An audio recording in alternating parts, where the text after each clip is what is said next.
ಅಲ್ಲ ನಮ್ಮನ್ನ ವಿಡಿಯೋ ಮಾಡೋದ್ರಿಂದ ಏನು ಪ್ರಯೋಜನ ಅಂತ sir incharge sir sir dealer ತಾವೇನು ಸರ್ ಇಲ್ಲಿ ಮ್ಯಾನೇಜರ್ ಮ್ಯಾನೇಜರ್ ಕೆಲಸ ಏನು ಸರ್ ಮ್ಯಾನೇಜಿಂಗ್ ಮಾಡೋದು ಮ್ಯಾನೇಜ್ಮೆಂಟೇ ಕೇಳ್ತಾರೆ ಸರ್.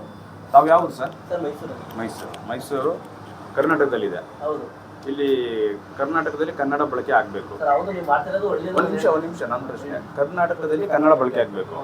ಇದು ನಮ್ಮ ನಿರ್ಧಾರ ಮತ್ತು ಸರ್ಕಾರದ ಆದೇಶ. ನಮ್ಮ ನಿರ್ಧಾರ ಸರ್ಕಾರದ ಆದೇಶ. ಇದಕ್ಕೆ ತಾವೇನು ಹೇಳ್ತೀರಾ ಸರ್? ನಿಮ್ಮ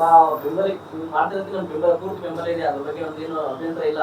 ಬಟ್ ಎಲ್ಲಾ ಕಡೆ ಮಾಡ್ತೀವಿ, ಒಳ್ಳೇದು, ನಾವು ಸಪೋರ್ಟ್ ಮಾಡ್ತೀವಿ ಅಷ್ಟೇ ನಾವು ಕೇಳ್ತಾ ಇರೋದು. ಈಗ ನಾವು ಬಂದಿರೋದು ಮನವಿ ಮಾಡ್ತಾ ಇದೀವಿ.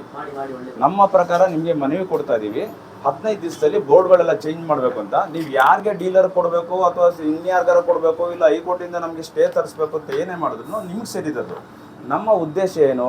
ನಿಮಗೆ ಜಾಗೃತಿ ಮೂಡಿಸೋದು ಮತ್ತು ಇಲ್ಲಿರ್ತಕ್ಕಂಥ ವ್ಯವಹಾರನ ನಿಮಗೆ ತಿಳಿಸ್ತಕ್ಕಂಥದ್ದು. ಇಷ್ಟು ಬಿಟ್ಟರೆ ಬೇರೆ ಏನಿಲ್ಲ ನಮ್ಮದು. ಕಾಫಿ ಟೀ ಅಂಗಡಿಯಿಂದ ಹಿಡಿದು ಪ್ರತಿಯೊಂದು ಇಂಗ್ಲಿಷ್ ಬೋರ್ಡ್ ಎಲ್ಲಿದೆ ಪ್ರತಿಯೊಂದು 2023ರಲ್ಲಿ ಆದೇಶ ಆಗಿದೆ. ಸಿದ್ದರಾಮಯ್ಯ ಸರ್ಕಾರ ಏನಿದೆ 2023ರಲ್ಲೇ ಹೇಳಿದೆ 60% ಕನ್ನಡ ಮೇಲ್ಭಾಗದಲ್ಲಿ, ಇನ್ನು ಮಿಕ್ಕಿದ್ದು ಇಂಗ್ಲೀಷಲ್ಲೇ ಇರಬೇಕು. ಅನ್ಯ ಭಾಷೆ ಅಂತ ಅಂದರೆ ಬೇರೆ ಇನ್ಯಾವ ಭಾಷೆ ಹಾಕಂಗಿಲ್ಲ. ವ್ಯಾವಹಾರಿಕ ಭಾಷೆಯಾಗಿ ಇಂಗ್ಲೀಷ್ ಉಪಯೋಗಿಸಿ 40% ಅಂತ. ಇದನ್ನ ನೀವು ಕಾರ್ಯರೂಪ ಮಾಡಲಿಲ್ಲ ಅಂತಂದರೆ 2 ವರ್ಷ ಮೀರಿದೆ. 3 ಇದು ಕನ್ನಡ ರಾಜ್ಯೋತ್ಸವ ನಡೆದೋಗಿದೆ. ಅಷ್ಟಾದ್ರೂ ಚೇಂಜ್ ಮಾಡಲಿಲ್ಲ. ಈಗಲೂ ಇಲ್ಲಿ ನಮ್ಮ ಮೈಸೂರು ಅಂತ ಹಾಕಿದ್ರೆ ಅದು ಸಹ ನಿಮ್ಮಲ್ಲಿ ಬರೀ ಇಂಗ್ಲೀಷರೇ ಇದೆ. ಅಂದರೆ ಇಲ್ಲಿ ಇಂಗ್ಲೀಷ್ ಅವರೇ ಇರೋದು. ಅದನ್ನು ನಾವು ಕೇಳೋದು. ಅದಕ್ಕೋಸ್ಕರ ನೀವು ನಿಮ್ಮ ಮ್ಯಾನೇಜರ್ ಇಲ್ಲಿದ್ದೀರಲ್ವಾ, ಇಲ್ಲಿ ಈ ಥರ ಬಂದಿದ್ದಾರೆ ಅಂತ ನೀವು ನಿಮ್ಮ ಒಂದು ತಿಳಿಸಿ. ಅದಾಗಲಿಲ್ಲ ಅಂತಂದರೆ ನಮ್ಮ ಇದಕ್ಕೆ ಮೀರಿದ್ದೆ 15 ದಿವಸದಲ್ಲಿ ಆಗಲಿಲ್ಲ ಅಂತಂದರೆ 25 ದಿವಸದಿಂದ ನಾವೇನು ಕೆಲಸ ಮಾಡಬೇಕು ನಾವು ಮಾಡ್ತೀವಿ. ಅದ್ರ ಮೇಲೆ ನಿಮ್ಗೆ ಸೇರಿದೆ. ಇಷ್ಟೇ ನಮ್ಮದು. ಸರಿ ಸರ್, ಆಯ್ತು.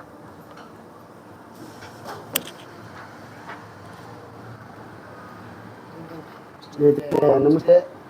ಇದು ಭಾರತ್ ಪೆಟ್ರೋಲಿಯಂ ಅಂತ ಇಂಗ್ಲೀಷಲ್ಲಿದೆ. ಇವ್ರಿಗೆ ಕನ್ನಡ ಹಾಕಲಿಕ್ಕೆ ಅವ್ರಿಗೇನು ಮುಜುಗರ ಇರ್ಬೋದು, ಅದಕ್ಕೇನು ಅವ್ರಿಗೆ ಮನವರಿಕೆ ಮಾಡಿಕೊಡ್ತಾ ಇದ್ವಿ. ನಮ್ಮ ಸರ್ಕಾರನೂ ಆದೇಶ ಹೊರಡಿಸಿದೆ 70% ಕನ್ನಡ ಇರಬೇಕು ಅಂತ. ಪ್ರತಿಯೊಂದು ಪೆಟ್ರೋಲ್ ಬಂಕಲ್ಲೂ ಭಾರತ್ ಪೆಟ್ರೋಲಿಯಂ ಇರ್ಬೋದು, HPI ಪೆಟ್ರೋಲ್ ಇರ್ಬೋದು, ಪ್ರತಿಯೊಂದು ಪೆಟ್ರೋಲ್ ಬಂಕಲ್ಲೂ ಇಂಗ್ಲೀಷು ಬೋರ್ಡ್ ಇದೆ. ಅದಕ್ಕೆ ನಾವು ಅವ್ರಿಗೆ ಒಂದು ಮನವಿ ಪತ್ರ ಕೊಡ್ತಾ ಇದ್ದೀವಿ.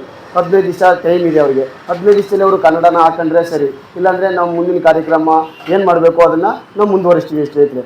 ಇದನ್ನು ಸಂಬಂಧಪಟ್ಟ ಇಲಾಖೆಗಳಿಗೆ, ಸಂಬಂಧಪಟ್ಟ ಅಧಿಕಾರಿಗಳಿಗೂ ಸಹ ತಿಳಿಸ್ತೀವಿ.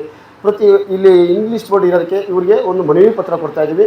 ಮುಂದಿನ ಕಾರ್ಯಕ್ರಮ 15 ದಿವಸ ಕಳೆದ ಮೇಲೆ 14 ದಿವಸಕ್ಕೆ ನಾವು ಏನು ಮಾಡಬೇಕು ಅದನ್ನು ಅವ್ರಿಗೆ ಹೇಳ್ತೀವಿ ಸರ್. ತಾಳಿ ಸರ್.